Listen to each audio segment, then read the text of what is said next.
안녕하세요. 벌써 할머니 소리가 자연스러운 60대 후반의 여성입니다. 저는 제가 사는 이 지역에서는 제법 이름이 알려진 갈빗집을 운영 중에 있습니다. 벌써 이 식당을 운영한 것이 30년 정도 되었네요. 남편이 갑작스럽게 회사가 부도나 퇴직을 하면서 차린 작은 식당이었지만 절실한 마음으로 열심히 했습니다. 우리 두 아들들을 위해 20년 전 돌아가셔서 지금은 안 계신 남편과 정말 열심히 일했습니다. 새벽에 일어나 고기 좋은 것 받으려 하루에 두세 시간씩 잤습니다. 음식 맛을 제대로 내고 싶어 밤 늦게까지 우리만의 비법을 연구하고 또 연구했습니다. 손님상에 나가는 반찬 한 가지라도 허투루 내지 않으려 직접 하나하나 다 만들었습니다. 덕분에 지금도 손님들이 반찬만 따로 살 수 있냐고 물으실 정도였습니다. 그래서 포장하시는 손님들께 항상 넉넉하게 포장해 드렸더니 멀리서 찾으시는 분들도 있어 지금은 택배로 판매도 하고 있습니다. 그런 노력들이 빛을 발했는지 오시는 손님들은 점차 늘었습니다. 어떻게 알았는지 외국인 손님들도 소문 듣고 왔다며 꽤나 오시고 방송도 몇 번 출연하는 그런 맛집이 되었습니다. 그 덕에 두 아들 놈들 먹여 살리고 사람 노릇하도록 잘 키울 수 있었습니다. 물론 아이들에게 모두 다 해주진 못했죠. 장사한다고요. 다른 엄마들처럼 눈 맞추고 이야기 들어주기보다 일하는 등을 내보이며 살았습니다. 그 정도로 우리 아들들에게 엄마 노릇은 잘 못했습니다. 어디 여행 다니고 남들 쉬는 날 쉬어보는 일은 꿈도 못 꾸었고 밤에 잠든 아이 얼굴 쓰다듬는 게 다인 날도 있었습니다. 그런데도 아이들은 아이들이 알아서 잘 커주었습니다. 저는 그저 남편과 열심히 장사만 했어요. 그저 먹고 사는 데에만 정신이 팔려서요. 그런데도 아들놈들 둘 다 좋은 대학 나왔고 좋은 회사 들어갔지요. 너무 감사한 일이라고 생각합니다. 저에게는 정말 자랑스러운 아이들입니다. 엄마 고생하는 거 알아주고 감사하다고 말도 잘해주는 다정한 아들들이기도 하고요. 그러던 남편이 갑작스럽게 교통사고로 젊은 나이에 돌아가시고 저는 더 이를 악물고 장사했습니다. 남은 우리 세 식구 무너질 순 없었으니까요. 남편과 둘이 하던 걸 혼자 하려니 너무 벅차더군요. 장사는 점점 잘 되고 일손은 부족하고 그랬어요. 그래서 하나씩 드리기 시작한 직원들이 지금의 우리 직원들입니다. 너무 고마운 사람들이죠. 그러다 10년 정도 전 어느 날에 두 아들놈들이 그래요. 이제는 자기네들도 장사를 배우겠다고 말이죠. 그래서 그 좋은 직장 두고 왜 그러냐 라고 하니 어머니, 직장은 정년도 있고 저희가 그 정년을 다 채울 수 있다는 보장도 없잖아요. 그리고 어머니 하시는 일이 저희가 정년 채워도 그만큼은 못 벌어요. 라고 하더군요. 그도 그럴 것이 남편과 제가 하던 단층의 가게는 15년 전쯤에 4층 건물로 중축을 해놓았고 그 앞에 주차장도 꽤 규모가 있게 해놓았거든요. 오시는 손님은 많은데 가게가 너무 작아서 기다리다가 돌아가시는 분들도 많았기에 땅을 매입하고 건물을 지었죠. 그런데도 주말에는 예약을 하셔서 대기가 있을 정도랍니다. 너무나 감사한 일이죠. 그러다 보니 월 매출이 억대 단위이고 연매출도 코로나 전년을 기준으로 50억 정도 되더군요. 저는 여기까지 함께 해준 직원들 월급과 식재료에는 돈을 안 아끼자는 주의인지라 일하는 사람들도 오래도록 하고 있고 재료 거래하시는 분들도 오래 거래하고 있습니다. 매출이 커진 만큼 직원들의 노고가 커질 테고 재료도 허투루 드릴 수 없으니 말이죠. 그리고 새벽 시장을 이제는 가지 않아도 좋은 물건들로 저희 가게에 먼저 배달해 주시는 거래처 사장님들 덕분에 장사도 유지되고 있으니 재료값은 넉넉히 챙겨드리고 있습니다. 여러 사람과 함께 하기에 이 가게가 이렇게 번창할 수 있다고 생각하고 감사하고 있습니다.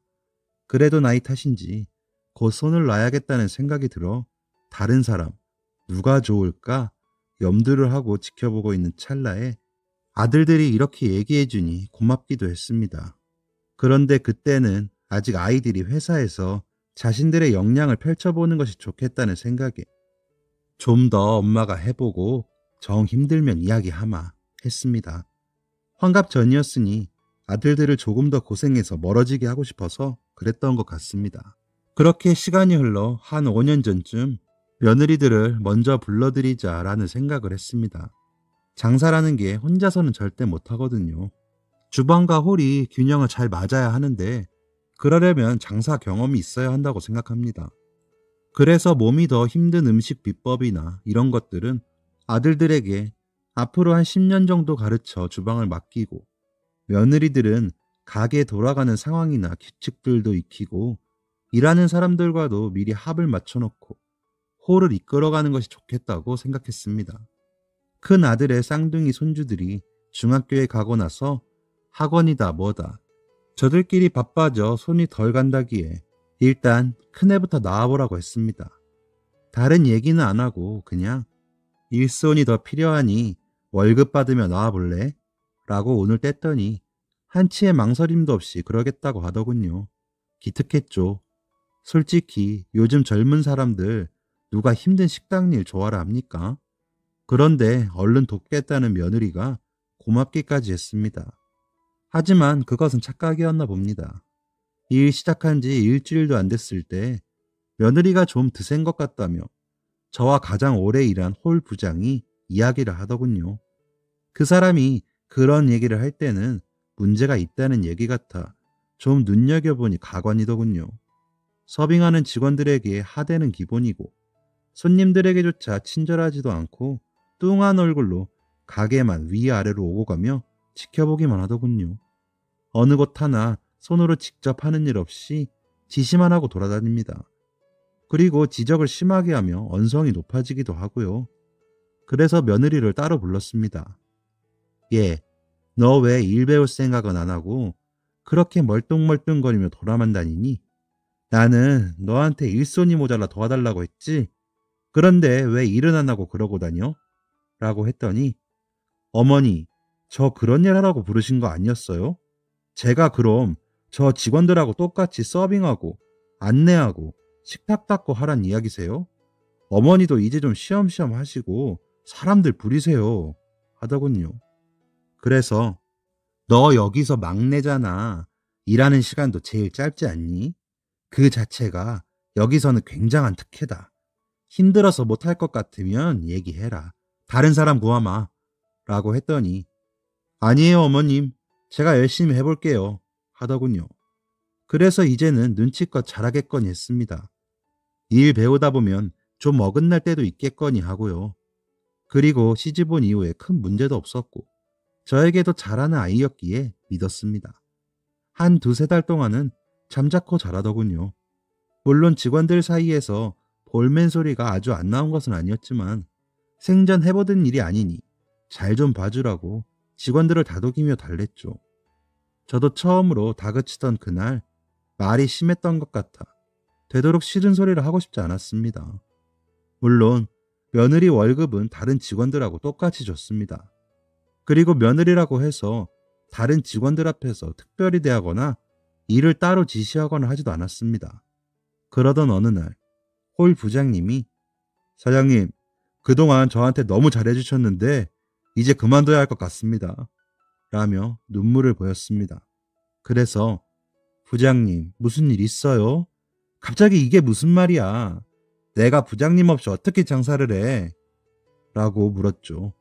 그랬더니 하는 말이 며느님 이제 카운터 업무까지 관여하시는데 저렇게까지 하실 때는 이제 제가 필요 없으시다는 거 아니에요? 안 그래도 긴가민가 하고 있는데 며느님께서 이야기하시네요. 눈치가 없다면서. 라는 겁니다. 그 말을 하며 서럽게 울고 있는 부장님을 보니 부하가 치밀더군요. 그래서 며느리를 불러 얘, 아무래도 너하고 일이 안 맞는 것 같다. 그냥 쉬어라. 나도 함부로 못하는 직원들에게 너가 그렇게 얘기하다니 놀랍다. 홀 부장, 저 사람 나랑 함께 일한 게 벌써 15년이야. 저 사람이 저 자리까지 올라온 게 뭐 그냥 왔는 줄 아니? 라며 나무라자 어머니, 아무리 오래 일했어도 남이잖아요. 그런 남한테 돈 오고 가는 일을 언제까지 맡기실 거예요? 보니까 불필요한 직원들이 너무 많아요. 그 월급도 다 돈이잖아요. 이제 저도 있으니까 홀은 저한테 맡기세요. 하더군요. 그래서 말귀 못 알아듣니? 넌 아직 그 정도 능력이 안 돼. 전표를 써봤니? 매출 계산을 할 줄 아니? 그리고 난 너한테 홀 맡기려고 가게 나오라고 한 적 없다. 그런 생각인 것 같아서 너보고 그만 나오라고 한 거야. 이 가게 나 혼자 꾸린 거 아니다. 이제 나오지 말아라.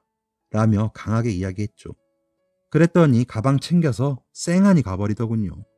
더 혼내줄까 하다가 그래도 내 새끼 처인데 더 하면 안 될 것 같아 참고 참았는데 서운하게 한 것 같아 마음이 안 좋더군요. 저녁 때 큰아이에게 전화가 왔습니다. 어머니, 죄송해요. 집사람이 실수했다면서요. 뭔가 오해한 모양이에요. 죄송합니다. 라고 하기에 그래, 네 처가 뭔가를 단단히 착각한 것 같구나. 그래도 내가 싫은 소리 한 건 서운하고 서러울 거야. 잘 달래줘라. 라고 이야기했더니 네, 어머니도 너무 마음 쓰지 마세요. 라며 전화를 끊더군요. 속상했습니다. 괜히 아들 부분의 분란을 조장한 것 같아 후회도 많이 됐고요. 내 아들 편하게 하자고 괜한 짓 한 건 아닌가 자책도 많이 했죠. 하지만 며느리는 그동안 제가 알던 아이가 아니었던 것 같았습니다. 그 다음날 주방에서 일하고 있는 제게 다시 찾아왔더군요. 이야기 좀 하자길래 그래 그러마 하고 말이나 들어보자 했습니다.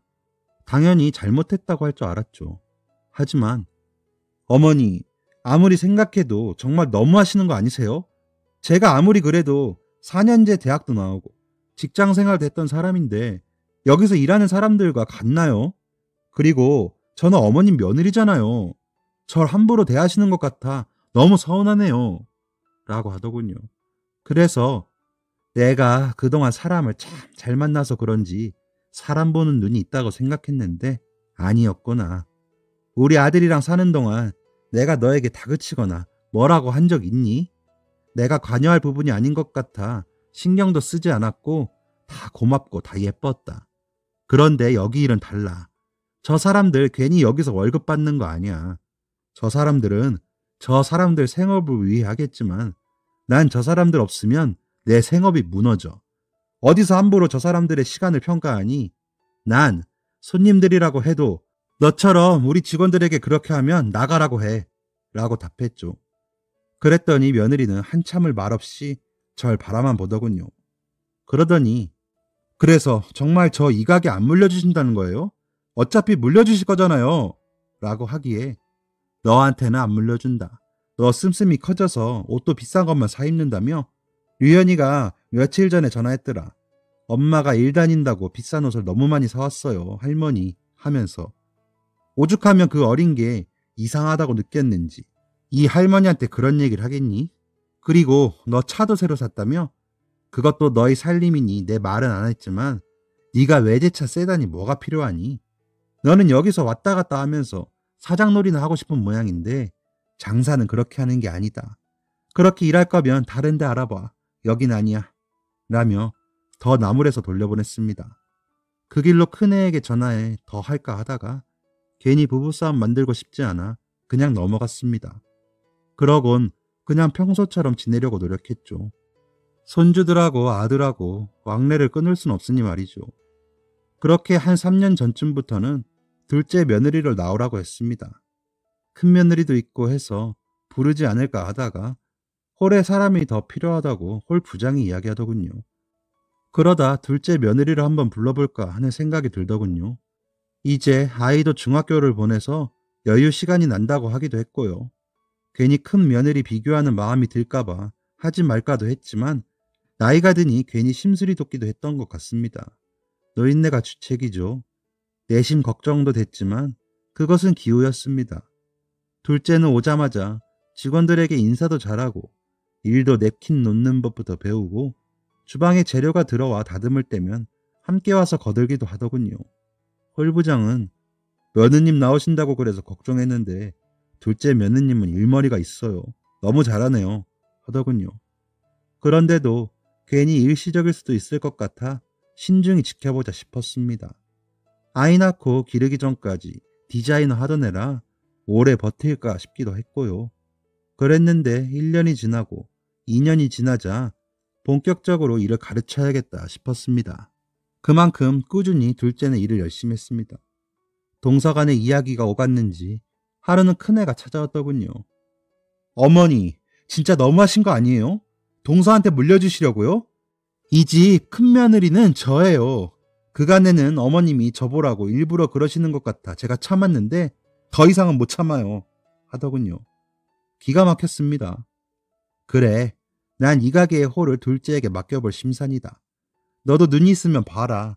둘째가 그동안 얼마나 노력하고 힘들게 시간을 보냈는데 네가 못 참고 말고 할 게 뭐 있니? 난 내가 본 대로 적합하다고 생각해서 이제는 좀 물려줘 볼까 한다. 라고 했죠. 그랬더니 그럼 아범이랑 서방님한테도 식당 일을 기어이 시키겠다는 거예요? 어머님, 어머님도 이제 그만하시고 쉬시면 되잖아요. 왜 이렇게 움켜쥐고 앉아서 놓질 않고 형제간에 분란을 만드세요? 라더군요. 그래서 더 이상 말하고 싶지 않아. 이 식당에서 일하려면 내 아들들이라도 당연히 처음부터 배워야지. 당연한 걸로 실갱이 하지 말고 돌아가거라. 난 너한테 실망했고 더 실망하고 싶지 않다. 라며 보냈습니다. 가기 전에 둘째에게도 어머님 뒷배로 다 차지하니 좋아. 동서 그렇게 안 봤는데 욕심 많다. 라며 쏴붙이고 갔다고 하더군요. 둘째는 불편한지 자기를 봐서라도 형님 다시 부르시라고 이야기하더군요. 저녁에 장사를 끝내고 정리를 하고 있는데 큰아들이 왔더군요. 그러더니 무릎을 꿇고는 어머니 죄송해요. 제가 괜히 아이 엄마에게 노후 계획 이야기한다고 이야기했는데 이상하게 알아듣고 어머니께 자꾸 그러네요. 어머니 잘못했습니다. 욕심만 많아서. 재수씨 볼 면목이 없네요. 어머니 저는 그냥 식당 일은 넘보지도 않을게요. 라며 울더군요. 크면서도 저에게 이렇게 무릎 꿇은 일 없었는데 너무 속상하기도 하고 제게 괜히 며느리에게 나를 세워 내 새끼 속을 끓게 만들었다고 생각하니 미안하고 괴로웠습니다. 그런데도 우리 아들과의 사이는 나빠지지 않았으면 해서 아까는 괜히 골이 나서 그랬지 나도 심했다. 그래도 네 처는 우리 식당 일하고는 인연이 아닌 것 같다. 그러니 그냥 잘 달래줘라. 저도 잘해보고 싶었는데 잘 안 되니 속상했겠지. 너무 나무라지 마라. 괜히 너희 부부 사이만 멀어질라. 라며 달랬습니다. 어머니께서 얼마나 힘들게 이 가게 만드신지 제가 다 아는데 그 사람처럼 그런 생각이면 안 되는 줄 제가 알죠. 그런 사람이 아닌데 왜 그러는지 모르겠어요. 저도 다시 한번 알아듣게 이야기할 테니 어머니 노여 마세요. 라며 가더군요. 사람 마음이 어떻게 다 제 마음 같겠습니까? 그래서 그냥 큰 며느리와의 일은 묻어두고 둘째에게 전반적인 가게 일 보는 법을 가르치기 시작했습니다. 매출 보는 법, 장부 쓰는 법, 가게 위생 상태 점검하는 법, 소스 비법, 거래처들 사장님들 인사시키기 등 차근차근 가르치고 있었습니다. 그러던 어느 날 위생 상태 불량으로 신고가 들어왔다며 보건소 직원이 불시에 점검을 나왔습니다. 장사하면서 있을 수 있는 일이기에 점검을 받았죠. 결과는 상태양으로 통과했습니다. 그런데 그 후로도 자꾸 여기저기서 점검이 오기에 도대체 신고자가 누구이길래 이렇게 장사도 못하게 오는 건지 알아봐야 하는 거 아니냐는 말까지 직원들 사이에서 나오더군요. 저도 별일이다 싶었죠. 그러다 저녁 장사 중에 누가 봐도 앳된 아이들이 5명이 와서 술을 주문하기에 주민등록증은 검사하니 안 가져왔다고 발뺌을 하며 난동을 부리더군요. 경찰에 신고를 했죠. 그래서 부모님 오셔라 하며 이야기하고 있는데 그중 한 녀석이 어떤 아줌마가 여기서 술 마시고 경찰 부르면 돈 준다고 했어요. 하더군요. 그래서 그 사람을 부르라고 전화번호 대라고 하며 제 핸드폰으로 눌러보다가 방망이로 두들겨 맞은 것 같더군요. 그 번호는 우리 큰며느리 이름이었으니까요. 아무리 그래도 시어머니가 장사하는 식당을 무고로 아이들까지 돈 주고 사서 신고를 하다니요. 남편 돌아가실 때만큼 아득해지며 막막하더군요. 그래서 경찰에게는 그냥 이 아이들 혼방으로 풀어주시라고 아무래도 오해가 있는 것 같다고 말을 한 뒤 일찍 들어와 집으로 큰아들과 큰며느리를 불렀습니다. 연유를 모르는 아들은 혹시나 제 처에게 마음이 풀렸다고 생각했는지 싱글벙글하며 들어오더군요. 며느리는 지은 죄가 있으니 눈치만 보고요. 그래서 그냥 아무 말 없이 밥을 차려 먹었습니다. 아들은 분위기가 이상했는지 별말 없이 밥을 먹더라고요. 그러더니 오랜만에 엄마 집밥 먹으니 좋네요 하며 웃더군요. 며느리는 깨작거리고 눈치만 보길래 예, 큰애야, 너 나한테 할 말 없니? 라고 했더니 큰며느리가 울더군요. 아들내미는 어머니 왜 그러세요? 이 사람이 또 뭐 실수했어요? 마음 좀 풀리셔서 저희 따로 부르신 거 아니었어요? 당신은 왜 울어? 라며 당황하더군요. 그런 신랑을 가만히 보더니 저에게 그러게 어머니가 저한테 그렇게 모질게만 안 하셨어도 제가 그렇게는 안 했죠. 그렇게라도 해서 제 자리 다시 되찾고 싶었어요. 하더군요. 그러자 아들이 당신 뭐 했어? 또 무슨 짓을 한 거야? 내가 이제 식당 일을 우리 목 아니니까 다 잊자고 했지. 당신은 왜 그래? 라며 소리치더군요. 그러자 며느리가 그게 얼마짜린데 그걸 포기해. 난 못해. 사모님 소리 들을 유일한 기회인데 그걸 어떻게 포기해? 내 친구들 다 나보고 재벌집 사모님이라고 그래. 내가 창피해서 고개를 들고 다닐 수가 없어. 라며 울더군요. 그러더니 아들 손에 이끌려 집 밖으로 가더군요. 그날 밤에는 열도 나고 온몸이 쑤시고 아파 진통제를 3번이나 먹고 잠이 들었습니다. 큰애의 본심을 알고 나니 더 허탈하고 더 속상하더군요. 우리 아들을 사랑하고 좋아해서 살기만 하면 된다고 생각했는데 재물에 눈이 멀어 살았다는 생각이 드니 속이 썩어져 버린 것 같았습니다. 팔은 안으로 굽는다고 그저 아들이 불쌍하고 안쓰러웠습니다. 애미가 사랑을 못 줘서 저런 짝을 만났나 싶기도 하고요. 아들에 비해 학벌도 부족하고 지방 4년제 나왔다고 하더라고요. 친정이 재산이 없는 집이라고 그랬을 때도 검소할 수 있어 좋다고 생각했는데 그게 아니었나 봅니다. 좀 더 따지고 재봤으면 저러지 않았을까 하는 생각이 들더군요. 겨우 잠들었다가 다음날 출근을 해보니 큰아들이 가게로 와 기다리고 있더군요. 그러더니 절 안고 막 울더군요. 그래서 엄마가 미안하다. 나이가 드니 괜히 엄한 짓을 했어. 엄마를 원망하고 네 처일은 그냥 덮고 가자. 그래도 애들 엄만데 이러나 저러나 그냥 덮어야지 어쩌겠니? 라며 다독였습니다. 제 말을 듣기만 하며 울던 큰애가 어머니, 저 죄송한데 이혼하겠습니다. 이번 일뿐만이 아니에요. 안 그러던 사람이 애들 학교 들어가면서부터 무슨 모임이 많아지더라고요. 옷도 많이 사고요. 가게 나가게 되자 더 심해져서 카드가 한도 초과될 때까지 쓰더군요. 그래서 저와 다툼이 잦았어요. 그러다 어머니께 실수를 하고 가게에 못 나오자 더 돌아다니더라고요. 살림 손 놓은 지 오래라 애들과 제가 나눠서 한 지 오래됐어요. 차도 너무 졸라서 제 차 팔아서 할부 잔뜩 안고 산 거였는데 저랑 애들은 몇 번 타보지도 못했습니다. 그가 어머니 걱정하실까봐 말도 못하고 애들 엄마니까 쳐맞는데 그런 일까지 벌이는 여자랑 어떻게 같이 살아요. 저 이혼하겠습니다. 어머니 너무 죄송해요. 라며 울더군요. 우라통이 터져서 까무러치는 줄 알았습니다. 그런 아이인 줄 알았으면 진작에 떼어놓을 걸 하는 생각도 들고 너무 약이 올라 어쩔 줄은 모르겠더군요. 그저 내 새끼가 행복하기만을 바랬는데 제가 너무 무신경했나 싶어 어떻게 해야 하나 싶더군요. 그래서 어머문 어쩌자고 하던?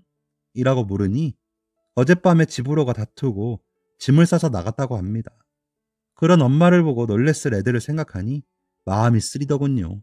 그랬는데 애들은 엄마 저럴 줄 알았다면서 외할머니랑 통화하면서 진작에 가기로 약속을 했대요. 그러면서 엄마 받아주지 말고 아빠 그만 힘들었으면 좋겠다고 하더라고요. 라며 아들이 다시 울더군요.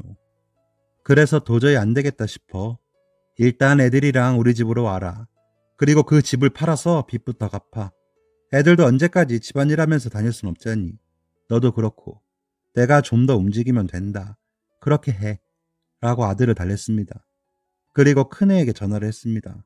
사돈이 받더군요. 아이고 사돈, 제가 사람 보는 눈이 이렇게 없네요. 우리 아이가 더 못 살겠답니다. 어쩝니까? 이제 저희의 인연이 여기까지인 것 같습니다. 며느리에게도 전해주세요. 정리하자고. 라고 했더니 아니 사람 실컷 부려먹을 때는 언제고 이혼이요? 참나.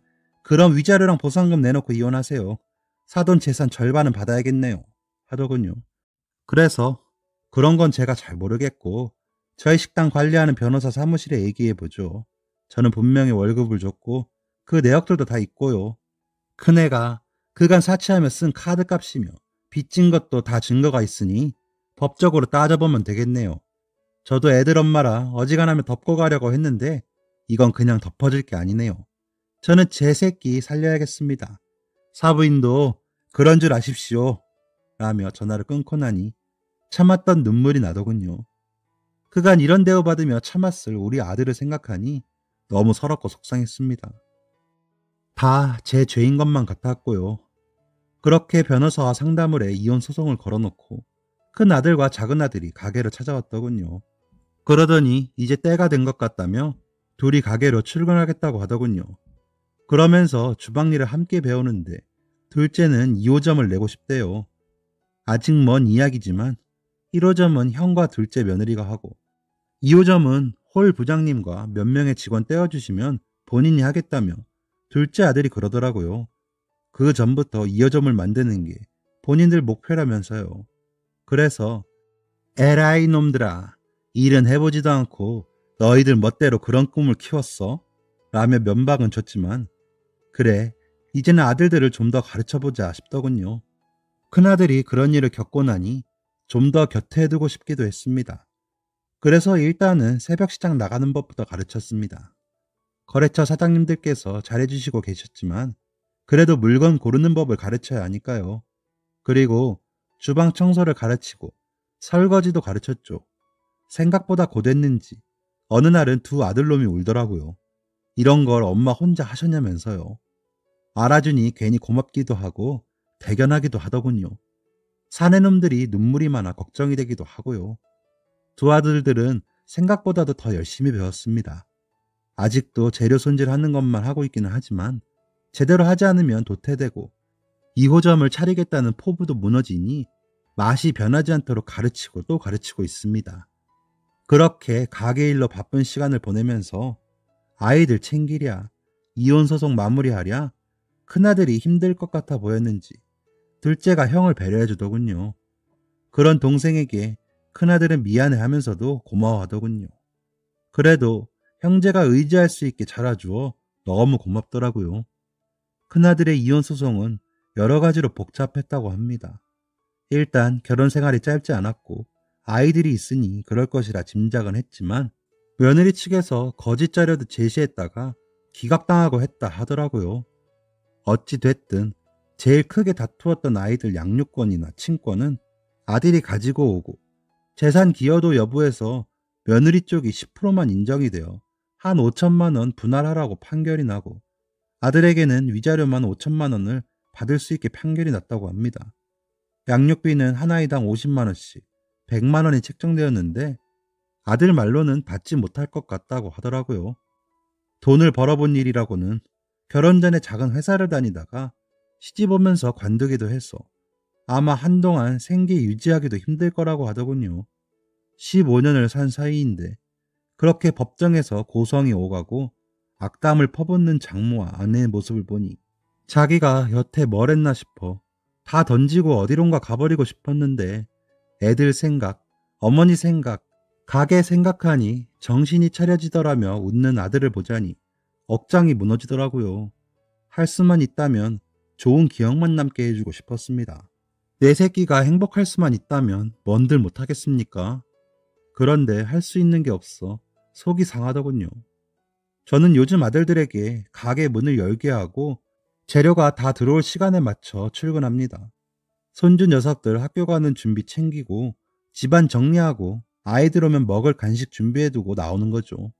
저녁에는 저녁 장사 준비만 마치면 먼저 들어와 두 손주 녀석들 밥을 먹이고 빨래를 돌리고 청소를 하죠. 그런데 이 두 손주놈들도 착해서인지 학원 다니기도 바쁜데 설거지며 저희들 방 정리며 다 하려고 합니다. 어미가 제대로 챙기지 않았던 탓인지 제가 해주는 간식이며 밥이며 남김없이 다 먹고요. 저와 지낸 이후로 몸무게도 늘고 키도 훌쩍 컸다며 신난 듯이 이야기하는 모습이 얼마나 짠한지 모릅니다. 다음 달부터는 둘째네도 제가 사는 아파트 단지로 이사를 해 돌봐야 할 아이가 더 늘었지만 전 행복합니다. 자식들이 열심히 해주고 있고 손주들이 잘 커주고 있으니 이보다 좋은 게 더 어딨겠습니까? 그만큼 아들들과 며느리가 노력해주는 모습이 기특하기도 하고요. 그래도 어쩔 수 없이 쓴소리를 할 수밖에 없어 말이 늘어지긴 하지만요. 홀 부장이 사장님 잔소리에 아들님하고 며느리님 도망가면 난 몰라요. 나도 그만둘 거예요. 라는데 좀 줄이기도 해야 할 것 같습니다. 큰 며느리였던 그 아이의 소식은 굳이 듣고 싶지 않았는데 들리더군요. 막내 홀 서빙 직원이 쉬는 날 간식 사러 본인네 동네 분식점에 들어갔는데 거기서 서빙하고 있더랍니다. 그런데 거기 사장에게 너무 심하게 혼나고 있더라면서 말을 전하더군요. 자세한 내막을 모르는 아이다 보니 분식집을 차리시려나 봐요. 라더군요. 그 말을 전해 들으니 여러 마음이 듭니다. 그러면서도 애들 엄만데 너무 고생하지 않았으면 좋겠다가도 그러게 있을 때 잘하지 하는 마음도 들고요. 지금 큰 며느리까지 열심히 해줬더라면 얼마나 좋았을까 하는 아쉬운 마음도 들더군요. 큰아들은 아이들이 안 되긴 했지만 지금이 더 행복하다면서 더 자주 웃으니 그걸로 만족해 볼까요? 나이 든 사람이라 어디 털어놓을 데 없어 속 얘기한 것을 다 읽어주셔서 감사합니다. 모두들 맡은 바 자리에서 최선을 다하고 만족하는 삶이 되시길 바라며 글을 마치겠습니다. 감사합니다. 지금까지 사연 들어주셔서 감사합니다. 사연이 재밌으셨다면 구독과 좋아요를 눌러주세요. 감사합니다. 안녕히 계세요.